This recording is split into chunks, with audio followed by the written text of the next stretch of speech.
Tiene la palabra el asambleísta César Ron.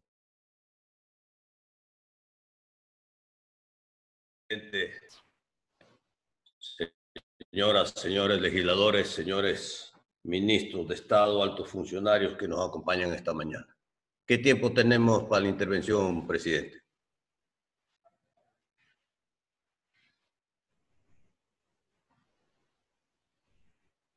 ¿Qué tiempo le preguntaba? Asambleísta, lo que ya acordaron con cada uno de los coordinadores de bancada. Bueno, procedo, voy a ser muy concreto en varias preguntas que tengo para el señor ministro de Economía y Finanzas. La primera, necesitamos saber los ecuatorianos cuál es el saldo el día de hoy en la cuenta corriente, porque hasta ahora se termina de pagar los sueldos y salarios del sector público de marzo y estamos 15 de abril. En segundo lugar, quiero hablar del tema de los bonos y voy a hacer una pequeña reseña de los bonos. El Ecuador tiene 11 paquetes de bonos, 10 paquetes de bonos que están en el mercado al 34.11%. Entiendo que en estos días han bajado más por la situación del país, creo que al 25%. Es decir, que tienen un descuento en el mercado, descuento del 65.89%. Y dentro de ese paquete de 11, hay uno, los 2020, que se pagaron el pasado 20 de marzo. Ese paquete, curiosamente, estaba en el mercado con apenas un descuento del 8%. Es decir, se cotizaron al 92%, 91.85 exactamente. La primera pregunta, ¿por qué, señor ministro? ¿Qué especialidad o particularidad tenían estos bonos 2020? ¿O es acaso el anunciado anticipadamente compromiso del Ecuador de que va a pagar esos bonos? Quisieron subir la cotización. Bonos que no se debían haber pagado, porque esos 320 millones de dólares que hoy le hace falta al país no se debieron haber pagado. Y ahí viene la tercera pregunta. ¿Cuánto vamos a recibir, señor ministro? Usted anunció en marzo que en abril iba a recibir 2.400 millones de dólares. La última intervención que le escuché habló que ya no era abril, sino en abril o mayo. Señor ministro, ¿cuándo vamos a recibir y cuánto vamos a recibir? Creo que esto es fundamental. Regreso a los bonos. Como los tenedores de los bonos no son pues los organismos multilaterales ni el Banco Mundial, sino privados son los que tienen los bonos del Ecuador. Quiero saber, ministro, si usted conoce quiénes son los tenedores privados de los bonos del Ecuador. Si usted no puede responder esta pregunta o no los conoce, quiero que le diga al país si conoce o no conoce. O si conoce, que si usted no los conoce y quizás su viceministro sí lo conoce, entonces nos reservamos, señor ministro, el derecho de llamarle a una confesión judicial a su viceministro de Economía y Finanzas para que diga si conoce o no conoce quiénes son los tenedores de los bonos del Ecuador. Aquí necesitamos transparencia y claridad en el país para poder entendernos. Luego de esto, quiero preguntarle, ministro, que ha hablado de varios recursos en la última lámina que presentó, en la antepenúltima habló de más o menos que obtendría el fondo productivo de 3.500 millones de dólares. Quisiera que confirme cuál va a ser el impulso fiscal para esta emergencia. ¿Cuánto va a ser para salvataje de empresas? Porque aquí, sí, todos estamos de acuerdo que hay que reestructurar obligaciones, que hay que diferir los pagos del agua, la luz y el teléfono, que hay que diferir el pago de los arriendos, que hay que diferir el pago de las pensiones escolares, que hay que darles a la familia. Pero eso es diferimiento. Está bien, se va a pagar en 6 meses, un año. Está muy bien. Pero lo grueso, ¿cómo no vamos a detener el aparato productivo? Para eso se necesita capital de trabajo. Entonces, lo primero que estamos haciendo, en contra de lo que dice el propio Fondo Monetario Internacional, que claramente dice que hay que hacer dos cosas: ayudar a las personas y ayudar a las empresas. Entonces, en este país donde 6 de cada 10 ecuatorianos no tienen trabajo, ¿cómo vamos a ayudar a las empresas?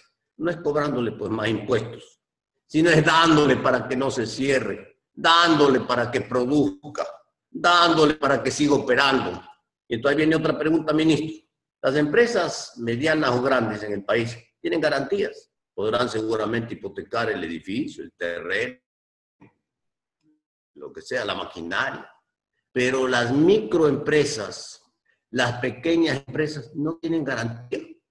¿Le va a dar el Estado sin garantía el préstamo? ¿O es el Estado el que va a garantizar el préstamo?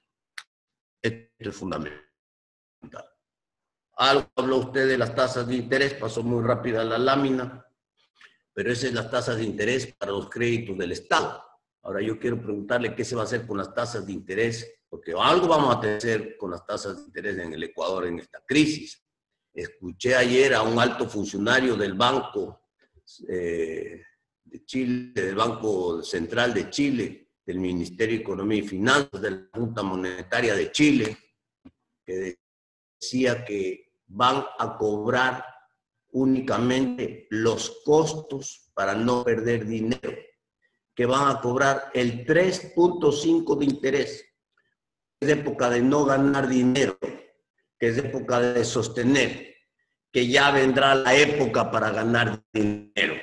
Lo toco esto como una referencia nada más. No es que esto se pueda hacer en el Ecuador, pero algo habrá que hacer en el Ecuador. No me cuadran las cifras de la economía porque el año pasado hicimos el presupuesto general del Estado. En el presupuesto general del Estado, ministro, tenemos el pago de amortizaciones de deuda en este año de 4.300 millones de dólares. Y tenemos intereses en este año de 3.390 millones de dólares. ¿Puede decirnos cuánto de eso vamos a pagar? ¿Cuánto no vamos a pagar? ¿Qué es lo que usted manifiesta que se está reestructurando? ¿Cuánto es lo que se va a liberar de recursos y le va a quedar a la economía ecuatoriana para este fondo? Porque si no se va a pagar buena parte de esto, bueno, aquí hay recursos. Aquí hay recursos que tienen que ser manejados con absoluta transparencia para la reactivación económica productiva. Y principalmente lo primero que estamos ahora, para vivir. Porque si nos morimos, no hay reactivación. En el cementerio no hay reactivación. Porque la empresa que se cierra, se murió. Se murió la empresa y se murieron las fuentes de empleo. Es lo que tenemos que tener claro aquí en el Ecuador. Así es que esto quiero que usted me explique, ministro. No le he escuchado al gobierno nacional, y a usted que es la autoridad económica, hablar de otros mecanismos económicos financieros que se pueden también hacer. Por ejemplo, facilidades petroleras, a pesar de que el precio del petróleo está muy mal. Titulaciones de flujos futuros, porque aquí hay algunas empresas del Estado que sí tienen flujos, pues de las que le coge plata el gobierno cada vez que puede, a las eléctricas, a las telefónicas, titularizaciones a flujo futuro del seguro social, para dar mejores prestaciones, dar créditos hipotecarios, dar mejores créditos quirografarios, ayudar a la gente, porque estamos hablando de que necesita ser creativos hoy para hacer esta reingeniería y ayudar a la gente. Y dentro de esto, uno de los principales acreedores que le tiene al Ecuador de la garganta, por no decir de otro lado, es China, pues. China. Y que también es responsable del manejo de esta crisis mundial, el famoso COVID, que ya algún día sabremos en la historia, si es que Dios nos da salud y vida, qué es lo que finalmente pasó con este virus que está en el mundo. China, pues, tenemos con China 1.000 millones de dólares que nos implica 500 millones de dólares de pago de intereses. Entonces, con China hay que suspender los pagos, hay que llegar a un acuerdo para que en esta corresponsabilidad se libere el petróleo, se liberen los recursos, porque China casi es el dueño del Ecuador el día de hoy. Entonces, ¿qué se está haciendo con China, señor ministro? Y lo último que usted tocó, el tema de las empresas públicas. No lo digo yo, lo dice el Foro de Economía, que en los últimos 12 años a las empresas públicas del Estado le entregó 45.000 millones de dólares para que operen. Algunas regresan las inversiones, en otras no regresan las inversiones, otras ni siquiera tienen estados financieros, y este es el producto de la corrupción que se vive en el Ecuador. Y que claro, y ahora que estamos en la crisis, el gobierno dice, o usted, señor ministro, que van a hacer ajustes en las empresas públicas, finalmente. Unas empresas públicas que no tienen orden, que no tienen responsabilidades, unas empresas públicas donde no hay rendición de cuentas, unas empresas públicas que si la cierra, ahorramos plata. Ya no hablo de venderlas, que si la cierra, ahorramos plata. ¿Por qué ha demorado tanto la toma de decisiones en estas empresas públicas, señor ministro, que siguen demandando recursos del Estado? Hoy hay que cerrar la llave. Hoy hay que actuar con absoluta prolijidad. Hoy hay que cuidar los recursos. Hoy hay que hacer muchas cosas que no se hicieron en el pasado. Pero principalmente necesitamos transparencia y claridad. Porque, ministro, es muy político decir que nos vamos a bajar 50% los salarios, las altas autoridades del gobierno, y que la asamblea se reduzca también al 50% los salarios. Así es.